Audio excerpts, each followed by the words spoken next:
Hi everyone, Reverend Beth Simmons here with a midweek moment. It's a cool, rainy spring day here in New Hampshire, which is a perfect day to sit inside and do some origami. So a couple weeks ago, for our Time for All Ages message, I talked to the kids and the rest of the congregation about butterflies and why and how butterflies are a symbol of the resurrection, in the fact that the caterpillar has to die as a caterpillar in order to be resurrected as a butterfly. Made really clear sense once they got it. And then I had them pass out these origami butterflies that I had made. And so I thought I would just offer a quick lesson today on how to make these origami butterflies. I find that any kind of simple origami like this, I am by no means an origami expert. I can make two things. I can make cranes and I can make butterflies. But I find that the rhythm of making these simple origami shapes and pieces is really helpful for when I need to occupy my hands, but my brain needs to be listening. So on Zoom calls and Zoom meetings, or listening to a podcast, or hey, even a video like this, right? Or if I just need to settle and really focus on something. And I would encourage you, if you would like to try this, that you do what I did and take a paper that has outlived its usefulness in its current state and life. So I made these out of some old book pages, and I'll show you how in a second. I also, recently we had a funeral for someone who was a science teacher and nature lover. And so I cut up some of her the programs from her funeral, and cut those up and made some butterflies out of that to pass around. And so I would encourage you to give new life to something old to do this. And so let me show you how to do it. Okay, so what I've been using is this old book about the Bible, sort of with history and all kinds of descriptions about the Bible that I found on a shelf somewhere, I think in my study at church. And it's pretty outdated. A lot of the language, a lot of the theology, some of the history. So it's not really useful, and it's not information that I really want to be widespread because a lot of it is inaccurate at this point. So we're turning it into something else. So the first thing I'm doing, I tore it out of the book. Some of you may be horrified because you've been taught about the sanctity of books and to never destroy or desecrate a book. But I'm here, even as a bibliophile and library kid, to tell you that it is okay to repurpose books in this way. Even Bibles, maybe. Somebody's gonna claim I'm a heretic for that. Anyway, so what I'm doing, so because I'm tearing it out and this edge is rough, I'm slicing it off. I've got a nice paper cutter here. You can certainly use scissors to do it yourself, but you want a good straight edge. Lovely sound is okay. So my pages are rectangles. We want them into squares, so cut them into squares. Okay, so I've put that down, cut up a whole bunch of squares. Some of them have really nice graphics and pictures on them, so I'm just gonna leave those the way they are, but some of them are pretty boring and they're text. So I'm gonna embellish them a little bit. Okay, so on these kind of boring ones with a lot of text, which you might have if you are reusing a book of your own, it's, text heavy, doesn't have a lot of illustrations. I'm just using some basic acrylic paint. So, brush a little funny. And, some of them, I sort of just brush the whole thing. Let's change up the colors. You want to try to keep your brush pretty dry. but even if it's a little damp, like your paper might wrinkle a little bit, but it'll be fine. It still works out, I find. And these dry pretty quickly. So you can just sort of do a whole bunch, lay them out to dry. Yeah, this one's kind of boring. Let's switch up the color here. And you know, you can do some, people really liked the ones I had like splotches. Not sure, they might have thought my children did them, but that's okay. Children make great art, and it's okay if people think. There we go. Splotches. Again, just lay it out to dry. Maybe I'll do one more to sort of show you. I mean, and you can just leave them as text also. They totally do not have to be painted. Text can be interesting too. Okay, I'll do one more color on this one. Just because it's plain with just one color. Oh, there's my bell of mindfulness. Let's make this one. You know what? Let's have a little black. Little black polka dots. Why not? Listen, channel your inner Bob Ross for all this. Happy little trees, happy little butterflies, happy little polka dots or stripes, whatever you want to make on these. There are no rules. Absolutely. This is for joy. Okay, so we've got these. We're going to let them dry. Okay, so once you have square paper that you are ready to work with, whether it's painted or it has an image or you're just using plain paper or you've got some origami paper or whatever you're doing, although I really encourage you to use something that for new life.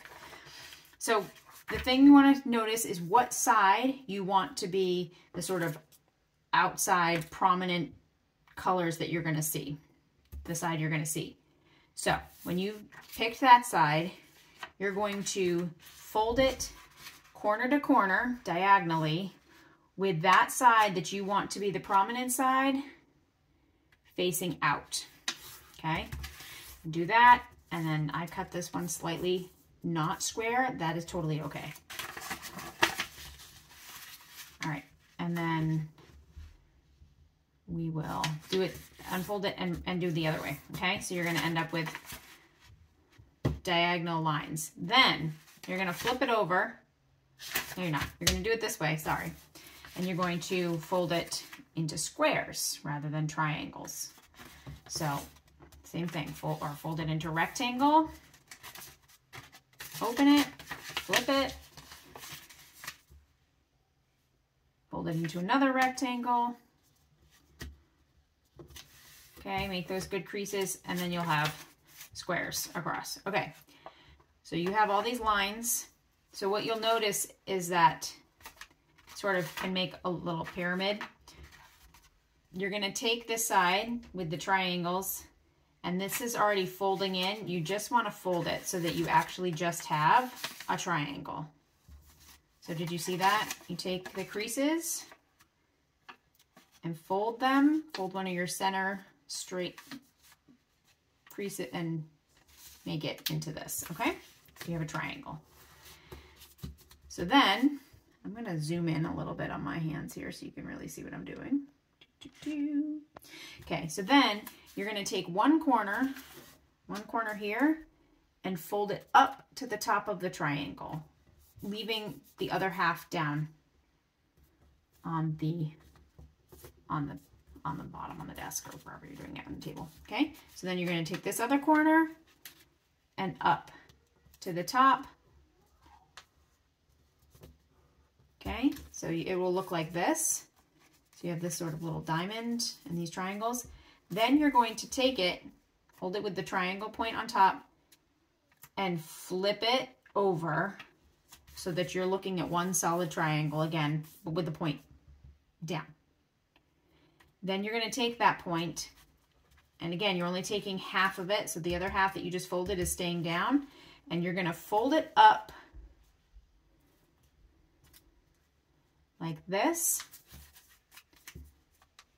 This is a terrible angle. Hold on. Okay, hold it like this. Okay. So you have a little bit sticking up. Oh, I'm changing my angle here. There we go. There we go. A little sticking up over the top. And then you're going to fold that tip over the straight edge. So you fold it over. So this tip is over the edge. And then you're going to flip it over. And it's sort of bent. It's okay when you fold this up. It's okay if this curves up. That's going to make it look a little 3D. Okay, so you're going to flip that over so your little tip is there. And then you're going to fold that in half. Okay, that's your butterfly body. There we go. So that those wings touch each other. And you're just going to press this right here. And there's your little butterfly. And I'm going to try it again from a different angle and see if that is helpful. Okay, so I know this video is getting a little long, but I'm going to make one more, a little bit more quickly so you can sort of get it, but from this angle. Okay, so this is one of the first one I painted with the 2 different colors. This is the side that I want out. So I'm going to make a triangle.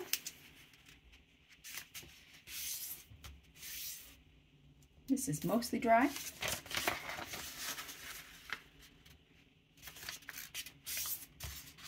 You might want to wait till yours is all the way dry.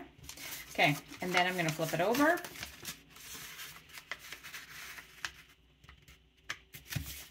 Make 2 rectangles. Once you get into this, these are actually really quick to make. And, you know, here's some suggestions for what you might do, because you're like, well, that's great. What am I going to do with all of these once I'm done with them? Okay, make them, flip it over, make your triangle. So you could hang them. So make a string so they're like a dangly mobile kind of thing, or individually. You could give them to people to remind them of the possibility of resurrection and new life. Or, you know, one thing I've considered doing is writing little messages on the wings or somewhere on the body. Things like, you are loved, or you are worthy, or you are amazing, or your hair looks great today, or whatever. Words of positive affirmation, and then just leaving them. You know, people do that with rocks. You know, you can do that outside, right? But if just, you know, in little shops and your grocery store, you tuck it behind a cereal box or something. I don't know, maybe grocery stores wouldn't like that.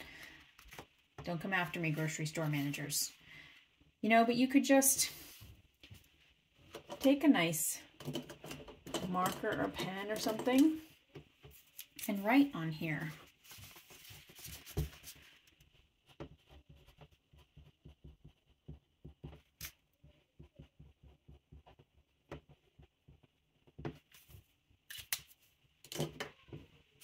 You are enough.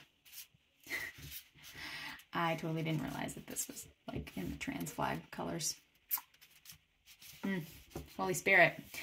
And put it somewhere where someone who needs this message just might find it. And, you know, you might be the messenger of God trying to tell them something wonderful about themselves, to reassure them, to remind them of the possibility of transformation and resurrection, even if they wouldn't call it that necessarily. You know, if you have scraps left over, if you're cutting squares and you're left with some smaller pieces, you can make teeny tiny ones, which I just find adorable and might be even easier to just place in little hidey nooks somewhere, or keep in your pocket or your car or your bag, to offer you a constant reminder of the power of resurrection, practice of resurrection, the transformation, the possibilities in transformation, also the trust that's involved with that, and the miraculousness of resurrection in the natural world and in the Christian tradition. If you would like a butterfly and you don't feel like making one, don't have the spoons to make one, don't have the materials or the ability to make one, leave a comment and we'll send you one. We'll have lots. A little one or a big one, maybe a few, so you have one to keep and some to share. And yeah, create new life out of these old books, terrible theology and outdated history, or whatever you have. I'm sure many of you have books on your shelves that you're like, oh, I don't even want to give these to the book sale because I'd make them beautiful butterflies that tell people they're enough. You are enough. And I love you. And so does God. Have a wonderful week. And I will see you soon. Bye-bye.